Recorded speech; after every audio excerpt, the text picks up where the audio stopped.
Christian parenting.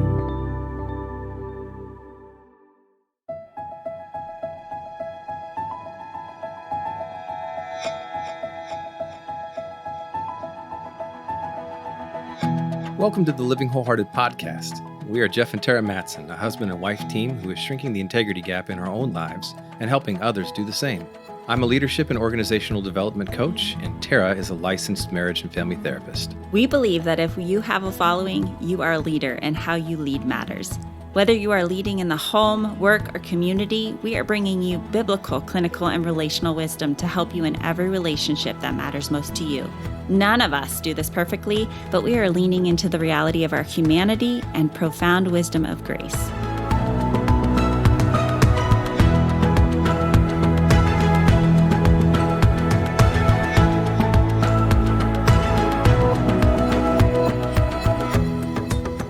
Well, as you may or may not know, we're passionate about bridging the gap between mental health and clinical research and what God's Word has to say. We specialize in leaders because we know that leaders are human too, and yet have specific needs that many are not discussing today. According to Lifeway Research, 23% of pastors acknowledge they have personally struggled with a mental illness, and 49% of pastors say they rarely or never speak to their congregation about mental health or mental illness. 65% of church-going family members of those with mental illness want their church to talk openly about it. And 59% of those actually suffering say the same. Historically, the church has not had the greatest reputation at representing well to mental illness or understanding the needs. We oversimplify and sometimes over-spiritualize, causing more harm. Our guest today is a kindred spirit, as she is also helping the church, the Big C, understand how to bridge science, psychology, and faith in her book, Are You Really Okay? Debra Fileta is a licensed professional counselor and author of True Love Dates, Choosing Marriage, and Love in Every Season. She's a passionate speaker about relationships, and she and her husband, John, have been happily married for more than a decade. Welcome, Debra. Hi, it's so good to be with you. We're so excited for you to share what's on your heart and the things that you've been doing. I love having colleagues on the podcast. So let's just start with the basics. Why counseling? Where along the way in your journey did you decide to enter into this field? I think when I first started thinking of what I wanted to do as a career, I was moving in the realm of physical health because I come from a family of doctors and it was just kind of on my radar. But as I got to see close up how the healthcare field worked, I found myself gravitating towards the conversations I was having with people rather than their physical health needs and concerns. And so it just kind of showed my heart that I really love having these emotional conversations and connecting with people on a deeper level. And one thing led to another. And so I studied counseling. I fell in love with it. I'm such a huge fan of self-growth in my own life. And just to be able to help others take those next steps just seemed like a perfect fit for me. And I have no regrets. I've loved every single step of the process. Oh, that's exciting. And not a lot of people can say that they don't have a lot of regrets in a process of choosing vocation. Yeah. You can hear the joy that you have in that journey and discovery. So the title of your book is, Are You Really Okay? And tell us about who you're addressing in this book. Why is this message so important today? Well, I think I'm addressing myself first and foremost. Very good. I went through a season of really some darkness. I'm a licensed professional counselor, and it's one thing to, be in the office talking to clients and helping them heal. But it's a whole other thing when you yourself find that you are in need of healing as well. And licensed counselors aren't immune to mental health struggles, just like pastors aren't immune to spiritual struggles and doctors aren't immune to physical illness. And so for me, I had a history with postpartum depression, but I also experienced a near-death experience. I went through a traumatic miscarriage where I lost the baby, but I almost lost my life in the process. And then a few years later, that trauma starting to come up unexpectedly and really impact my life. I struggled with a series of panic attacks and just having to really dig deep and uncover the next layer of healing in my own life. So I would say first and foremost, the question and the message, are you really okay, is for me. But secondly, it's for the Big C church, because I think that we often assume that just because we're Christians means we're going to be healthy.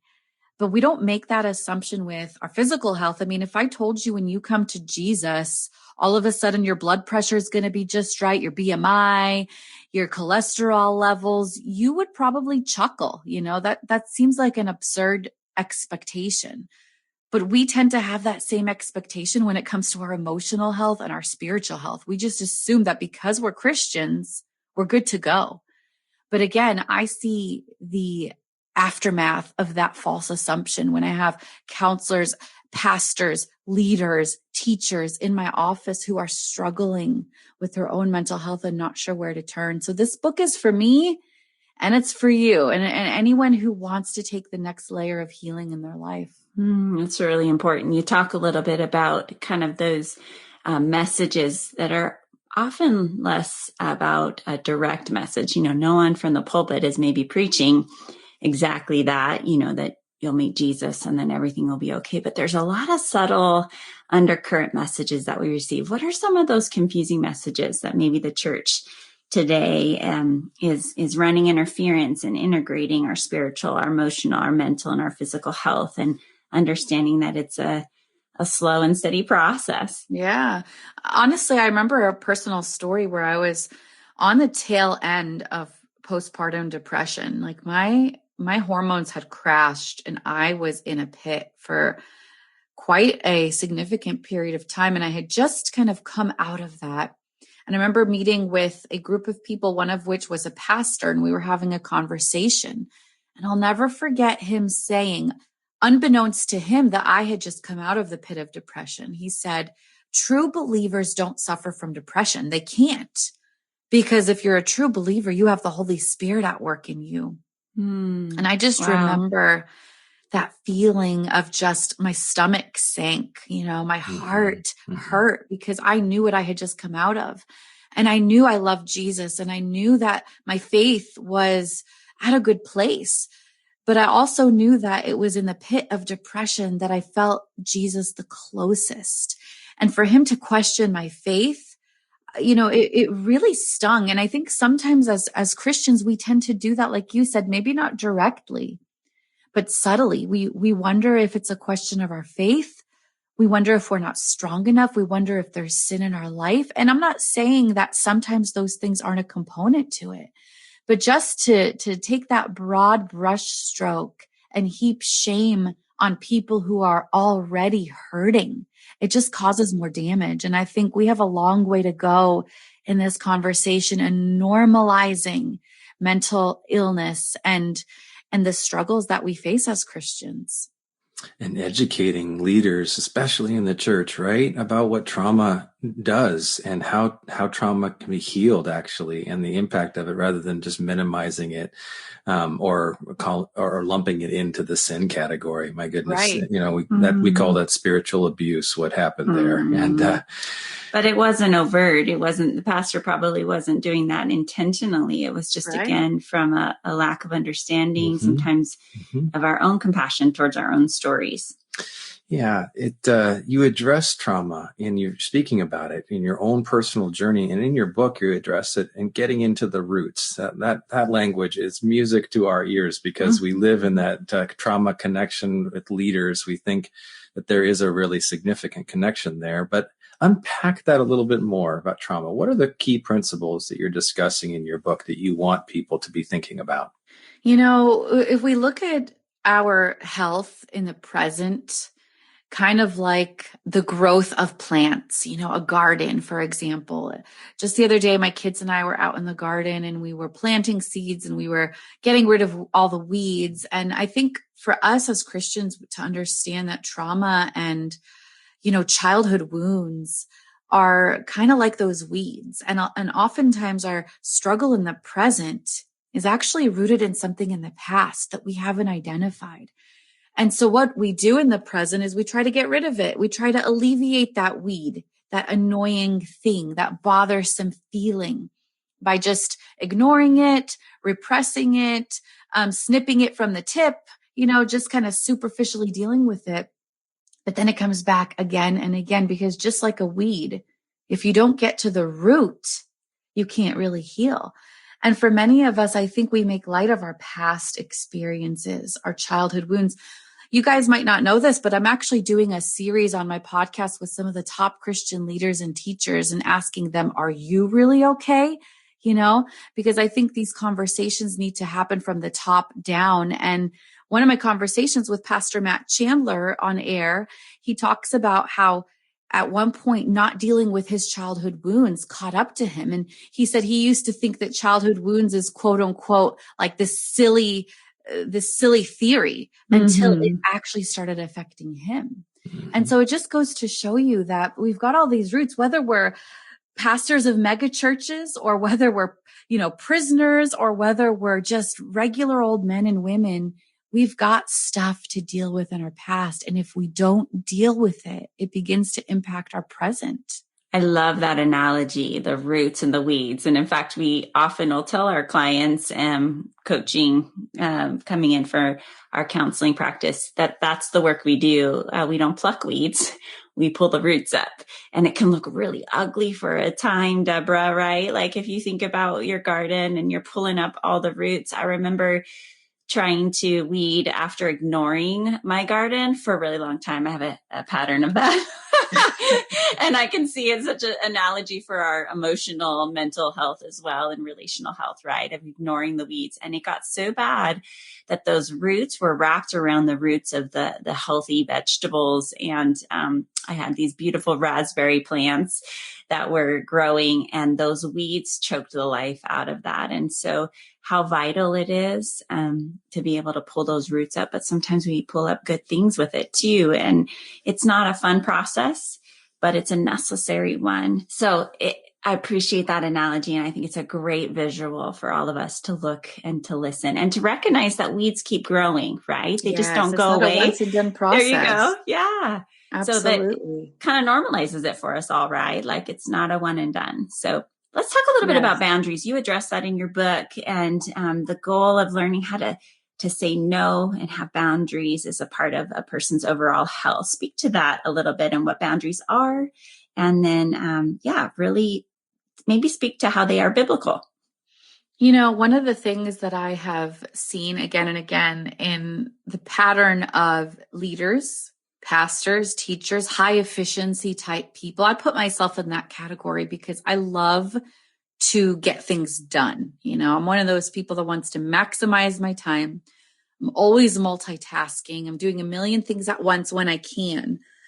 But as we know, you can't sustain that level of output without taking the time to input.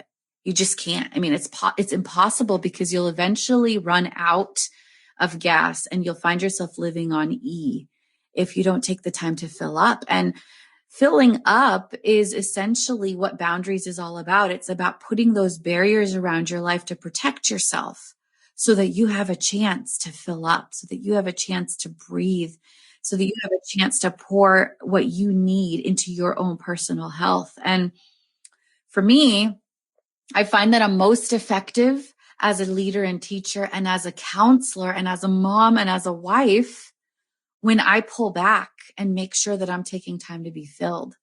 And, my husband and I call ourselves no people now. Like if I asked you the question, are you more of a yes person or a no person? Do you have a tendency to say yes more or no more?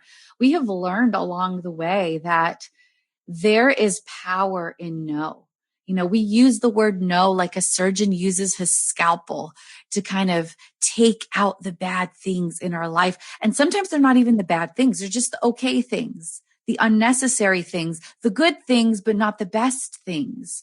And really learn what it looks like to prune our schedules, to prune our lives, even prune our friendships sometimes, and to really focus in on the things that matter. Because if you try to do everything, you're going to end up burnt out with nothing left to give. And so boundaries are so important. And where do we see boundaries biblically? I mean, Jesus was all about boundaries. He was all about taking the time to fuel up. He got away from his disciples. He got away from the crowds just to have alone time with the Lord. Not only that, but he took the time to rest. Like we see different passages where he stopped to eat and stopped to rest, where he asked people to bring him food, or he took a nap on the boat when storms were raging all around him. He took the time to fill up, to be with the people that were closest to him and not allow himself to be spread too thin. And if he was God and had to take the time to do that, I mean, how much more do we as human beings need to make sure we're taking that time in our life? Exactly. So good. Well, give us a couple practical examples of where you say no, that can be a bad word for a lot of people. And I know it can be. And it can feel, I know I process this a lot in my own story and then with many others, like it can even feel mean or unloving or unbiblical. And I love how, if Jesus said no or pulled away or limited himself, then we can too. But give an example from your life where you did maybe have to prune something that was good, but it wasn't the best. Yeah, absolutely. And I think it's important to note too, before I give you some practicals, is that every yes actually has a no built into it. It's just a no that you don't have control over. When I'm saying yes to that extra ministry meeting in the evening, I'm automatically saying no to family time with my husband and kids.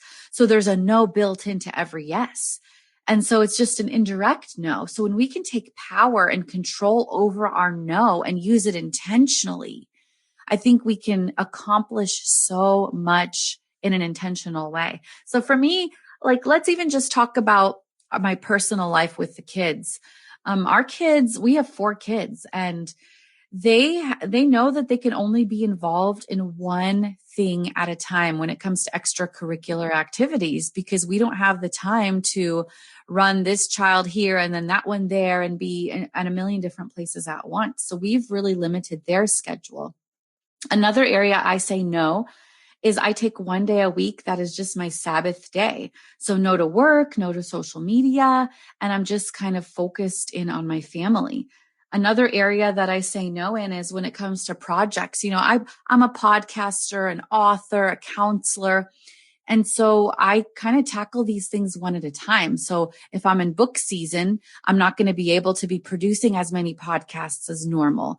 So it's just kind of making space for one thing at a time. When it comes to the holidays, basically from Thanksgiving to New Year's, I don't do any work. And I just focus that time on enjoying Advent, enjoying my family, feeling God's presence, and just trusting that God's going to take care of the things that I can't do as I fill myself up, as I pour into my family. So just little things like that we've really kind of set as protective barriers around our life, even with our personal life. There's so many people that I would love to get to know and become friends with, but because we don't have the bandwidth, we've had to really be intentional about focusing on a few friends, investing in them, and then just seeing all of the other people we want to invest in as if we have the overflow, we can, but if we don't, then we've kind of committed to a certain group of people that God has called us to invest in. And I think that, like you said, can seem hard or mean. But if you think about it in the way that I mentioned earlier, there's an automatic no built in. Mm-hmm. So it just makes you feel a little bit less concerned about the no that you're saying in the present. I love that answer, Debra. And I think it is to the point that you're making in your book of just that it's an essential part of living from a healthy space. And all the mental illnesses in our DSM, our diagnostic manuals, are really a set of symptoms that we call, right? We're naming a set of symptoms. And sometimes they're rooted from a biological place. Sometimes they're rooted from circumstances, and being able to know our human limits, and those boundaries look different for each person and each family and each couple. But knowing those limits, really what I'm hearing you say is really about living from a place of what we would call integrity, but also living from a place of mental, emotional health, to know that you're living out of the bucket you have and not extending yourself beyond that. And when we extend ourselves, sometimes can leak into funky types of ailments and struggles. Speak to that a little bit before we move on to our next question. Name some of the maybe key mental health issues and concerns you're seeing today that really you feel like we need to be talking about more? Oh, there's so many. It's hard to know where to begin, but I think the basic two would be anxiety and depression. There's so many other mental health struggles and mental illnesses that are popping up in the church. But I would say if we could even just focus for now on depression and anxiety and how those things impact us as believers. I just talked with a pastor's wife who the pastor had died by suicide, and he had undiagnosed depression for over 2 years. And it just goes to show you that for many of us, we live with these symptoms for far too long without questioning them, without having somebody come alongside of us and say, hey, wait a second, I don't think this should be your baseline. And I think in the church, it's hard to admit that it's depression. We'd rather it be, our blood pressure because we feel like it's safer. There's less of a stigma. There's less shame there. And so we go on and on and on with this high tolerance for these symptoms, and we're not living the abundant life that God calls us to live.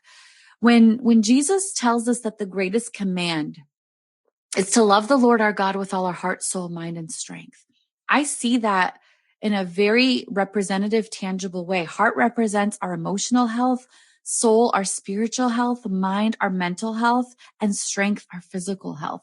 And that's why when I wrote, Are You Really Okay? I divided it into those 4 sections because I don't think we take the time to stop and do regular checkups to ask, how am I actually doing emotionally right now in this season? How am I doing mentally?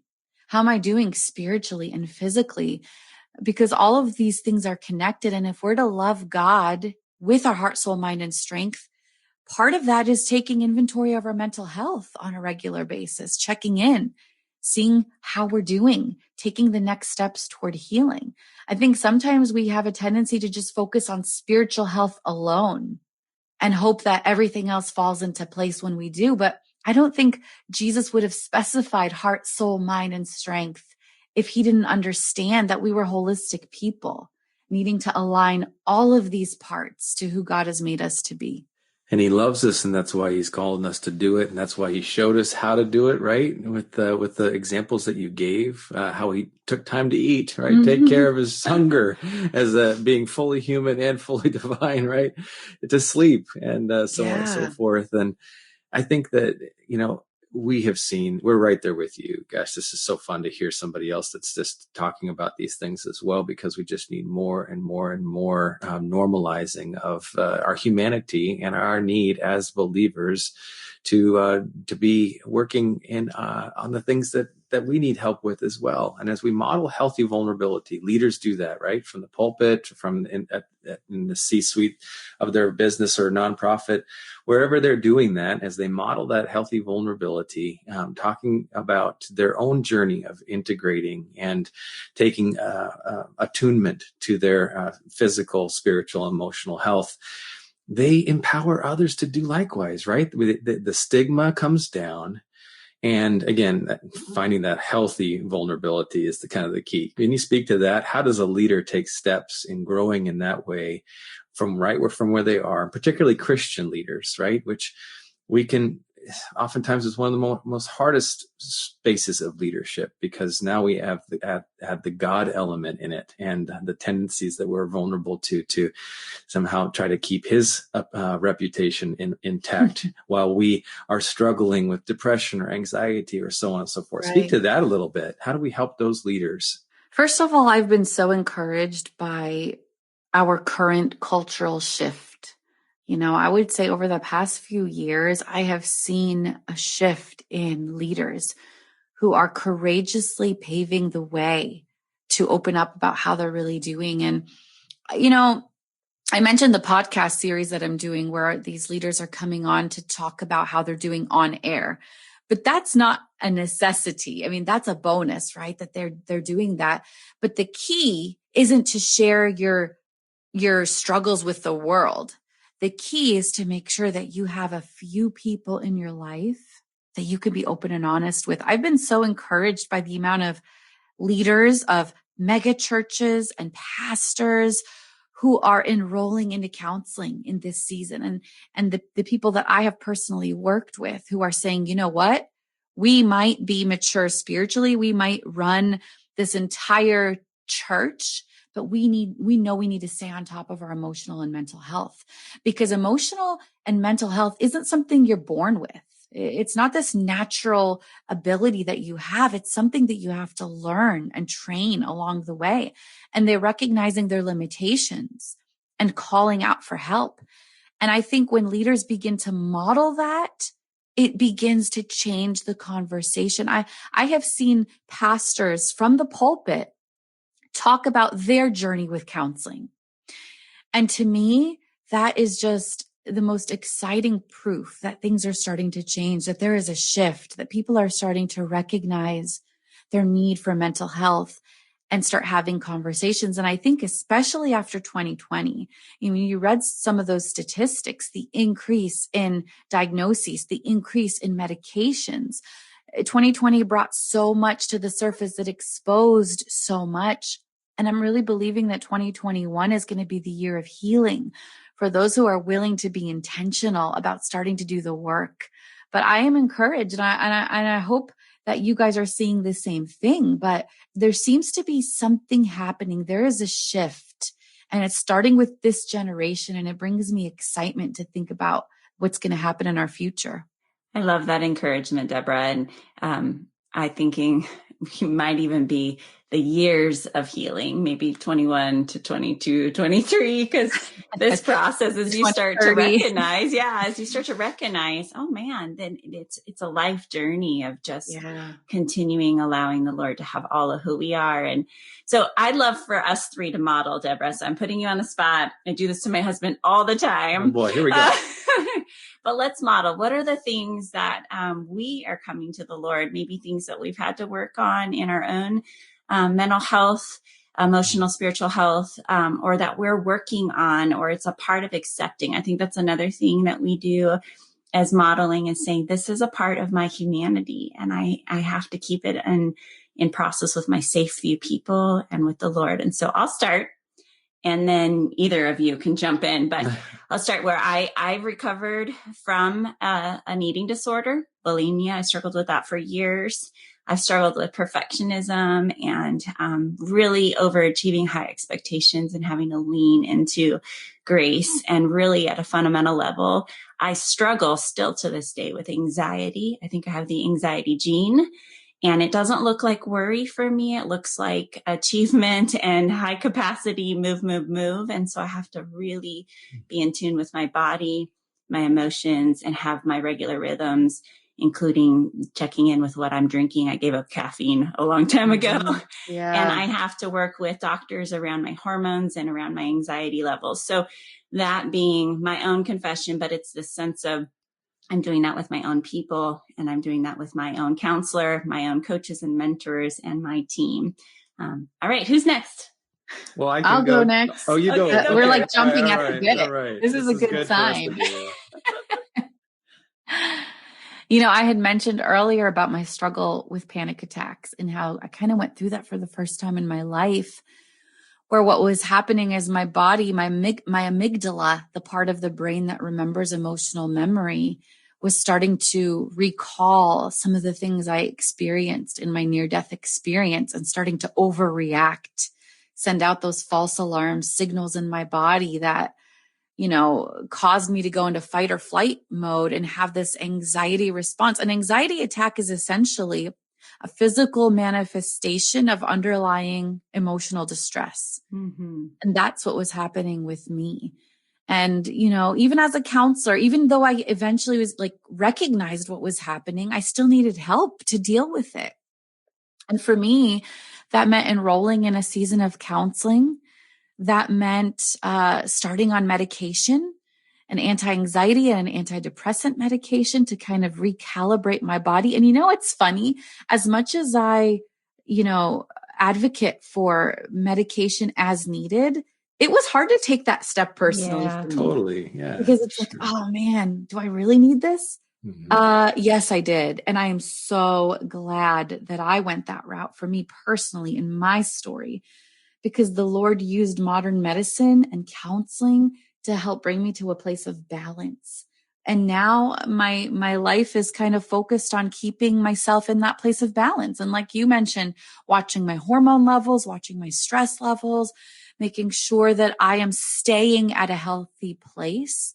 And then having those backups, those friends, those family members, those counselors who are walking along with me, so that when I struggle, I'm not alone and I have people there to check in with. And I'm just trying to stay at that healthy place and just not assume that I'm going to stay there, but just actively doing what I need to do to stay in that healthy place.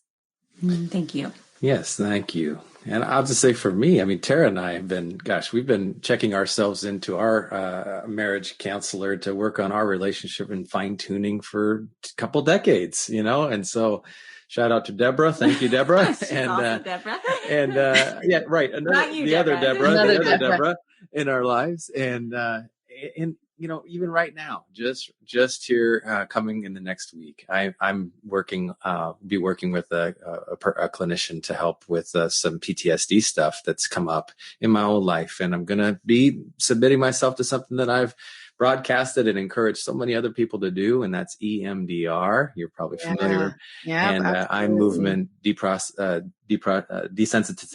reprocessing. Good. Yeah, there we go. EMDR. And just to make sure that we interrupt some of those trauma and triggers that Tara and I have written about in our book, and how PTSD shows up in a surprising way when there's things that are unresolved, right? So there you go. We've got, we're working on things as experts as well. And that's how we can model healthy vulnerability, is to talk about that space. We hope that you, as our listeners, are hearing this, that you're encouraged to kind of go, okay, they're not all fixed, and not this side of heaven. And God is doing his awesome work in us as we look to him and to practical helps, integrating clinical, biblical, relational wisdom. Debra, maybe leave us with one last shout out or message that you, or principle that you wish every person in your office could fully understand today. What would you say? Gosh, what's the big theme there that's coming to your heart and mind right now? I would say that when it comes to healing, I think sometimes it can feel discouraging that we have things to work on, like when something new resurfaces, it's like, I thought I was over this, or I thought I had moved past this. But I want us to kind of see healing in layers. It's like we said earlier, not a once and done process. It's a new layer. And each layer we remove, we're becoming more and more like Jesus. So when something new comes up, I shouldn't be discouraged and think, oh, great, I'm going backwards. I should see it as the next layer, the next thing that God wants me to deal with, the next layer that he wants to heal, as I'm becoming more and more like Jesus, and understanding that in this world, there are going to be layers and there's going to be things coming up again and again, but we have to remember that we are doing the work. With each layer, we're becoming more like Jesus, and moving into that process of sanctification. It's like saying God is trusting me with more healing, and to see it in that way, to reframe it as a positive so that we're not discouraged and feeling stuck. Great word to end with. And I just am picturing the Father just saying, yeah, every time we're at another layer, it's an opportunity of going deeper and being loved even more in those times. It's not a shaking of the finger of here, you done it again, but it's okay, honey, it's time for the next piece. Yes. And so I love that. It's such a good word. Thank you, Debra, for writing this important book. Are You Really Okay? It releases on May 18th. And just tell our audience how they can find you if they're interested in more of your work. Yes, you can find me on Instagram at True Love Dates. That's my handle, True Love Dates. And the website is truelovedates.com. But I also want to shout out to the book website, areyoureallyok.com, because For anyone who pre-orders the book before May 22nd, the publisher is actually throwing in a free journal that goes with it with all the checkup questions and reflection questions to write in, as well as the free audiobook. So it's just an extra special thing. And you can learn more about that at areyoureallyok.com. Fantastic. And May is Mental Health Awareness Month. And so this month we're giving away a copy of Debra's book as well as our book, Shrinking the Integrity Gap.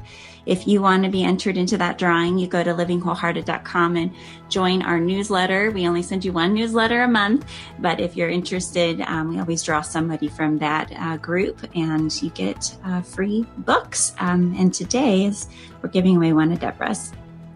Well, we have all kinds of other resources for you, including counseling and coaching, consulting, the Courageous Girls curriculum, online e-courses, even a leadership cohort for executive leaders needing a place to address really their pursuit to become wholehearted.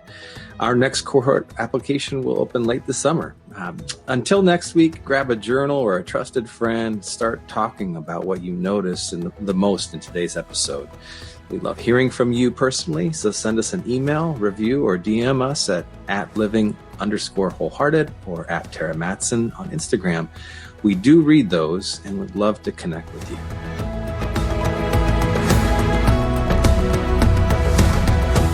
This podcast is powered by Living Wholehearted, Courageous Girls, and the Christian Parenting Podcast Network.